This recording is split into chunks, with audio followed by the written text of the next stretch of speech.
Alright, thanks for watching, and today we will do another crazy integral, which is the following one that I don't even want to pronounce. But the reason I'm doing this is because, one, it will lead us to discover a whole new function, which you might or might not know already. And not only that, there's a really cool physical interpretation in terms of PDEs, which I'll talk about in a second. So let's evaluate this integral. And notice, here we integrate with respect to y, so in the end we should probably get a function of x and t, because those are the other fixed variables. And for this, just to make our lives easier, let's define s of x comma t to be 1 over square root of 4 pi kt e to the minus x squared over 4 kt. That's sometimes called the heat kernel or the Gaussian kernel or the fundamental solution of the heat equation, which I'll talk about in a second. So in particular, this integral just becomes the integral from 0 to infinity of s of x minus y t minus s of x plus y t, and then dy. And the reason I'm doing it this way is because, surprisingly, by making it more abstract, I'm actually making it easier. So then what this becomes, it's the integral from 0 to infinity of s of x minus yt dy minus integral from 0 to infinity s of x plus y t dy. And of course now this just calls for a u sub. So on this side, let's let p be x minus y. And on this side, let's let q be x plus y. Then what's nice is, I guess, dp, it's minus dy, and then p at 0, that becomes x minus 0, which is x, and p of infinity, that becomes x minus infinity, which is minus infinity. And here I believe stuff is a bit easier. dq, that's dy, like Dairy Queen, q of 0 is x plus 0, which is x, and q of infinity, it's x plus infinity, which is infinity. So, in the end, this integral just becomes, so, on the one hand, p of 0 was x, so it becomes integral from x to p of infinity, that's minus infinity, and then s of p t, and dp was dy, minus dy, so dy is minus dp. And, let me check, then minus integral, this time, so q of 0 was x, q of infinity was infinity, of s of qt. Oh, such a cutie, like the viewers, and then this becomes dq. And then what can we do? So the nice thing is, well, this minus can come here and become an integral from minus infinity to x of s of pt dp, and then I guess minus integral from x to infinity s of qt dq. But then let me just check, what can we do? So why? Oh, did I forget something?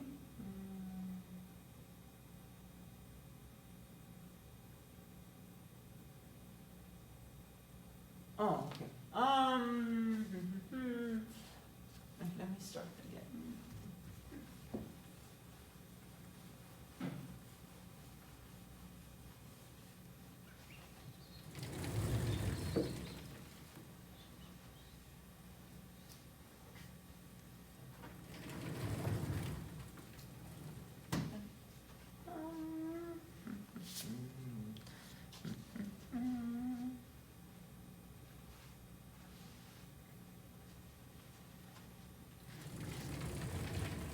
Okay, then let's split this up. So this becomes an integral from 0 to infinity s of x minus yt dy minus integral from 0 to infinity s of x plus yt dy.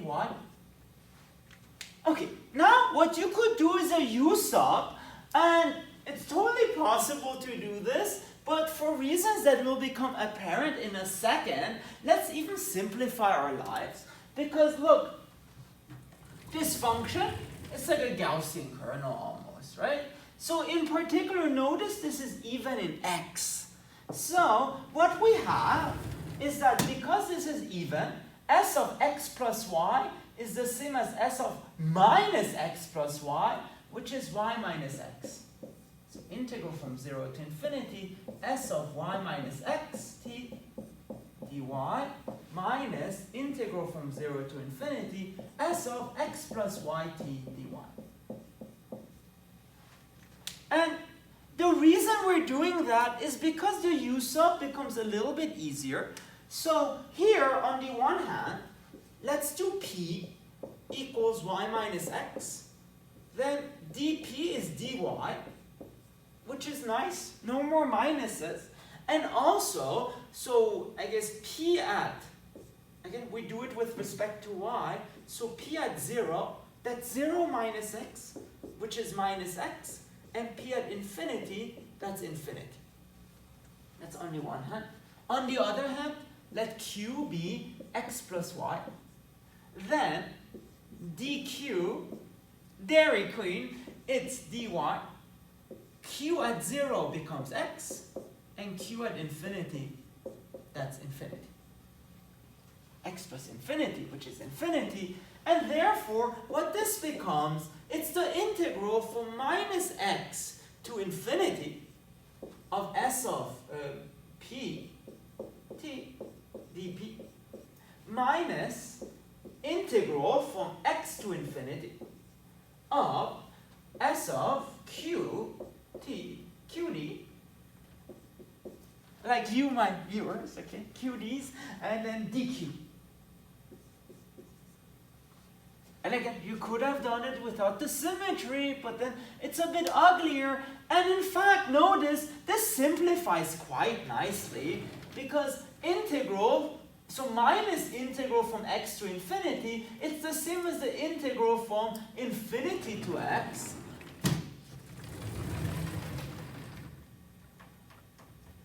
Okay.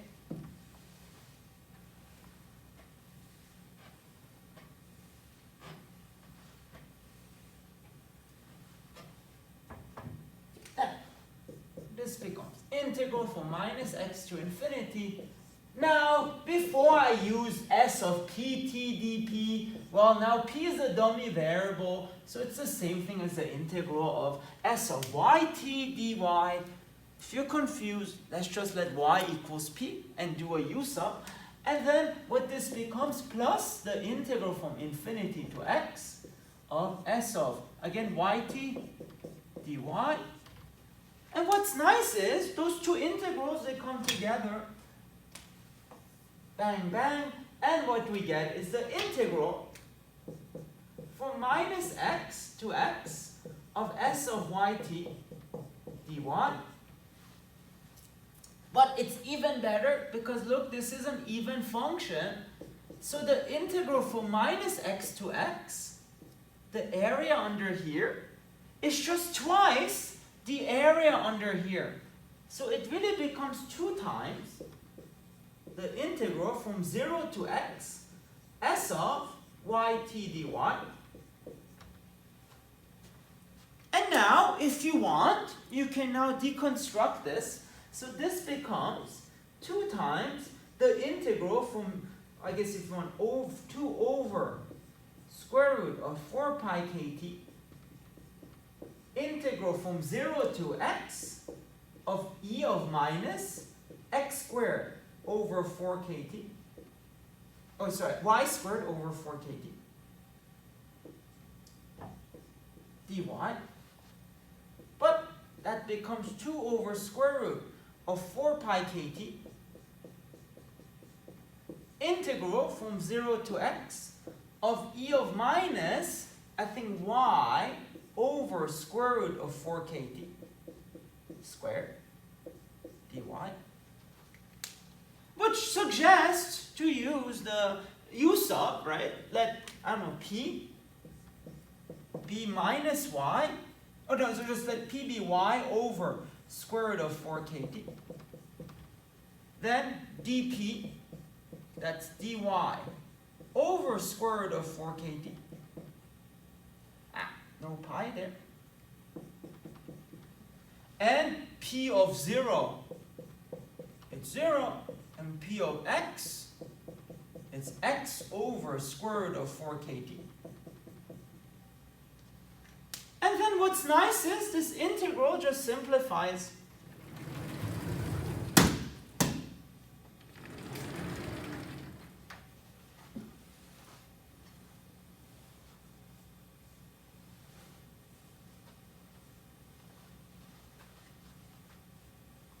So then what you're left with is 2 over square root 4 pi kt. Integral from 0 to, I believe, x over square root of 4 kt. E of minus p squared. And then dy becomes square root of 4 kt dp. Which, lo and behold, cancels out with a lot of terms. Boom, boom, boom, and boom, boom, boom. And what you're left with is 2 over square root of pi. Integral from 0 to x over square root of 4 kt. Almost want to say xkcd. No, x over square root of 4 kt. E of, if you want, minus y squared. dy. And that is our answer. And again, sorry to disappoint, there's no more explicit answer than this. But what's nice is this has a very special name. So this function itself is what's called the error function. So sometimes it's called erf of x. So indeed, that integral is nothing else than erf of x. Sorry, not erf of x, erf of x over square root of 4 kt. Where erf of x is defined by 2 over square root of pi, integral from 0 to x of e of minus y squared dy. So a very important function here in PDEs, but especially in statistics, because what it does, it gives you the area under the standard bell curve from 0 to x. And normalize such that it's really at infinity, it becomes 1. Now, that's interesting in of itself, but the cool thing is this integral actually has a very nice application, namely with the heat equation. So, because you see, I'm not just wasting your time. There's a reason why I'm doing random integrals, okay?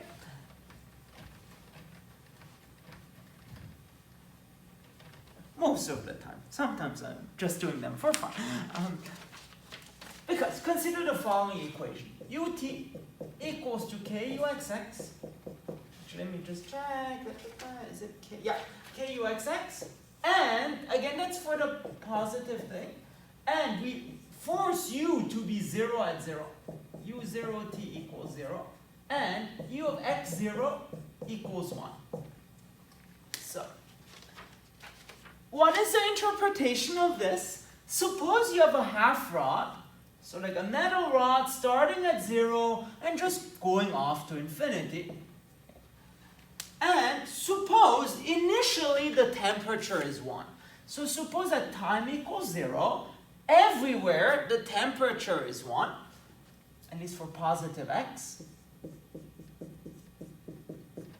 And suddenly we put an ice cube at the left-hand side. an ice cube in the sense that for all t, for all time, the temperature at the left-hand side is 0. So this is u of 0t equals 0. Then the question is, what happens to the temperature of this rod? In other words, what is the effect of putting the ice cube over here?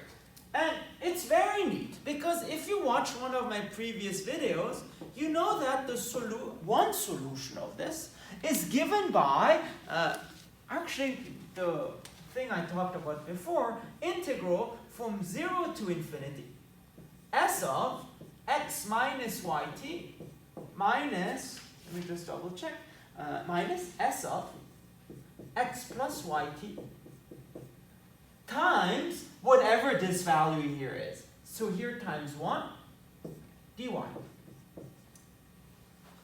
which is precisely 1 over square root of 4 pi kt, integral from 0 to infinity, this thing, e of minus x minus y squared over 4 kt, minus e of minus x plus y squared over 4 kt dy.